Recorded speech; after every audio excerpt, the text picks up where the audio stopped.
If you're a traveller, you'll know that the best way to stay connected and make calls whilst you're abroad is to use an eSIM.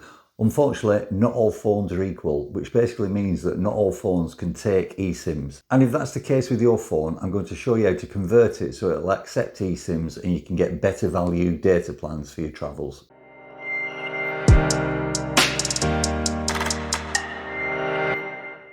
If you just want to know how to convert your phone to accepting eSIMs, then go to this timestamp here and I'll explain it to you. First of all though, let's talk about the benefits of eSIMs. When you go on holiday or you're travelling, the last thing that you want to do is roam using your home data. That is actually going to cost you a fortune. That's what I found anyway. So for probably the last 15 years, when I've landed in the foreign country, I've gone out and I've bought a local SIM card. Much cheaper than roaming.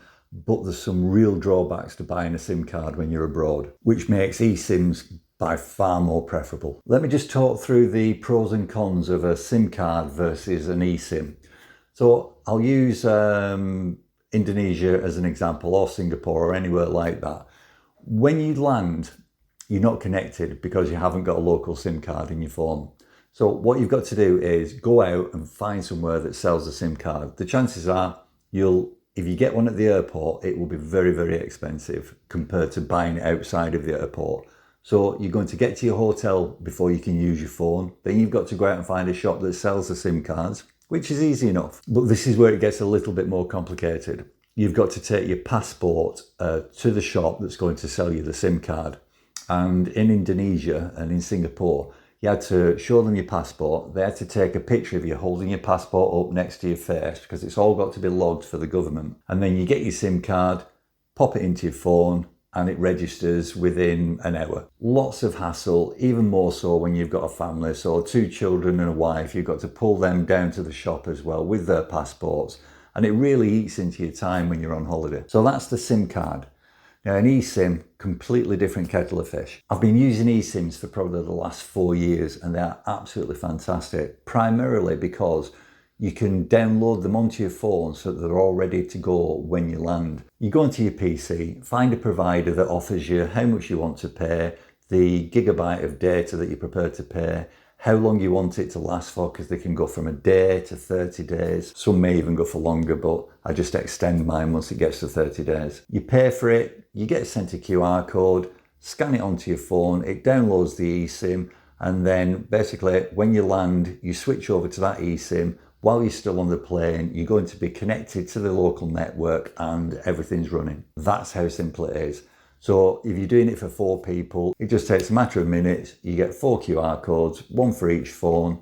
Perfect. So that's the benefit of eSIMs over SIM cards for when you're traveling. But as I've already said, not all phones are equal. So if you've got a phone that won't take an eSIM, what do? And this is where the magic of switch by plan B comes into action. This is an old travel SIM card, so we're not going to use that anymore.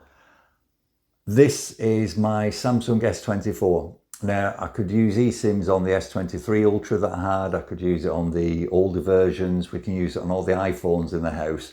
But if I didn't have the phone that was capable of eSIMs, what I do have is a SIM card tray in the phone. And in this one, for example, it's a double SIM card tray. So you go online, you go to switch by plan B and you purchase one of the SIM cards which will convert your phone to eSIM. When that SIM card's delivered, there's just 3 steps to be up and running. Pop the SIM card into the phone, download the Switch app and register it, then just download a SIM card. Now plan B, they do offer eSIM plans for pretty much all over the world and you can do country, region or world. And again, to use Indonesia as an example, you can get a 7-day 1 gig plan for just £2, all the way up to a 20 gig plan that'll last you 30 days and that's only £10. The cost of the actual Switch SIM card is, if it's just for Android, it's £11 if I'm not mistaken. Not sure what that is in dollars. Or if you want the Pro one, which is both Android and the iPhone operating system, I think that's around about £17. If you buy more than one at a time, so for example, if we had 4 phones in this family that couldn't take eSIMs, we'd be buying 4 Switch cards. If you're buying multiples, there's some discount. But also have a look below the video The link to switch by Plan B is on there, and there's also a discount code for you as well. So make the most of that if you're thinking of purchasing. And what the switch card also enables you to do is have up to 15 eSIMs on it. And it's so easy to switch between plans once you've got an eSIM. If you're traveling Southeast Asia and visiting 4 or 5 countries, you might want to pre-purchase eSIMs for each one of those countries rather than getting a region one. And as you're going over the border, simply go into the app and just switch over to the next eSIM. So that's how easy it is to make your phone eSIM enabled. And again, if you're traveling, I can't recommend eSIMs enough. So simple to use, no messing around having to take the SIM card tray out.